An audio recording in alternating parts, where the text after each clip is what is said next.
সবাইকে আমন্ত্রণ জানাচ্ছি আমার গ্রাফিক্স ওয়ার্কশপে। আজকে আমরা প্যাটার্ন সম্পর্কে প্রাথমিক কিছু কথা আলোচনা করব। আমরা জানি প্যাটার্ন কাকে বলে, যখন একটা জিনিস বারবার রিপিট হয় সেটাকে প্যাটার্ন বলে। তা আমি সেটা দেখানোর জন্য প্রথমে একটা রেক্টেঙ্গেল এখানে এঁকে নিচ্ছি। এটাকে চাইলে আমি একটা গ্রেডিয়েন্ট দিতে পারি। এখন আমি একটা প্যাটার্ন তৈরি করব। একটা সরল রেখা এঁকে নিচ্ছি। এই সরল রেখাকে আমি প্যাটার্ন বানাবো। তো এটাকে আমরা সবসময় জানি যে প্যাটার্ন তৈরি করার সময় এটাকে ড্রয়িং করে এখানে মাউস ড্র্যাগ করে সোয়াচ প্যালেটে ছেড়ে দিলে সেটা একটা প্যাটার্ন তৈরি হয়। তাহলে এখন সরল রেখার একটা প্যাটার্ন তৈরি হলো, কিন্তু এটা অ্যাপ্লাই করলে আপনারা দেখবেন যেটা সম্পূর্ণ ভুল। এখানে আমি সিলেক্ট করার পর ফিল কালারটাকে উপরে রাখলাম। এখানে যদি আমি প্যাটার্নটা দেই তাহলে এটা ঘন কালো দেখাবে। অর্থাৎ এখানে এই সরল রেখাটা প্যাটার্ন হিসেবে এসেছে, কিন্তু একদম একটার সাথে আরেকটা লেগে আছে, সে কারণে এটাকে কালো রঙের দেখাচ্ছে। তাহলে এটা আমার ঠিক হয়নি। এটাকে আবার আমি আগের অবস্থায় নিয়ে যাই। তাহলে প্যাটার্ন তৈরি করার জন্য সঠিক নিয়ম যেটা সেটা এখন দেখব। এটাকে দিয়ে যদি প্যাটার্ন তৈরি করতে হয় তাহলে এটার চারপাশে আমি আরেকটা মাঝ বরাবর আরেকটা রেক্টেঙ্গেল এঁকে নিলাম। এই রেক্টেঙ্গেলের ফিল কালার এবং স্ট্রোক কালার কোনোটাই থাকবে না। আমি এটাকে এই রেক্টেঙ্গেলটাকে সিলেক্ট করে ফিল এবং স্ট্রোক দুইটাই নান করে দিব। নান।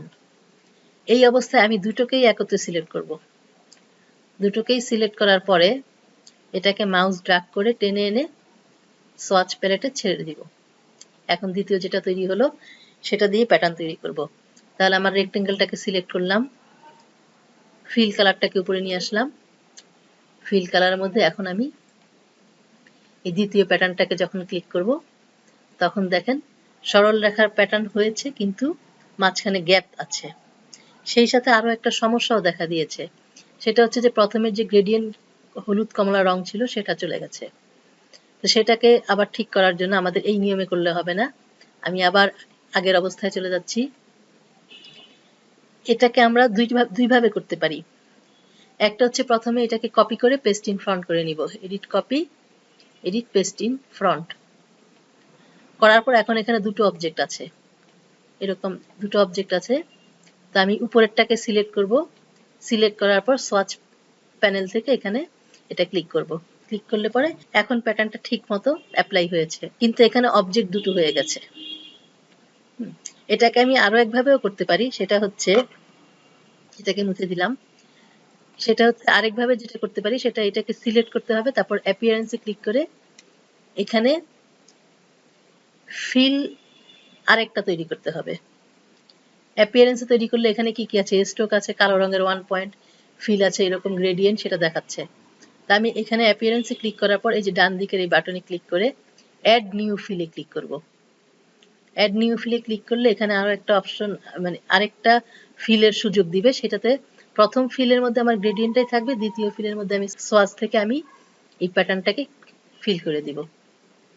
তাহলে আমার আগের কমলা রঙের ব্যাকগ্রাউন্ডটাও আছে এবং উপরে লাইনের যে প্যাটার্ন সেটা ফিল হয়েছে। ঠিক এটা অ্যাপ্লাই করে আমি এর আগে একটা ক্লাসে আমরা এরকম শপিং ব্যাগ তৈরি করা দেখেছিলাম। সেই শপিং ব্যাগের এখানে আমি প্যাটার্নটা ফিল করব। শপিং ব্যাগের এইটাকে আমি সিলেক্ট করে নিব, উপরের অংশটাকে সিলেক্ট করে আমি এখানে অ্যাপিয়ারেন্স থেকে অ্যাড নিউ ফিল দিব। অ্যাড নিউ ফিল দেওয়ার পর সোয়াচ প্যানেলে এসে এটাকে আমি ক্লিক করে দিব। তাহলে এরকম তৈরি হবে। এবার এটাকে আমি আবার একটু এডিট করব। এডিট করার জন্য আমি প্যাটার্নে ডবল ক্লিক করব।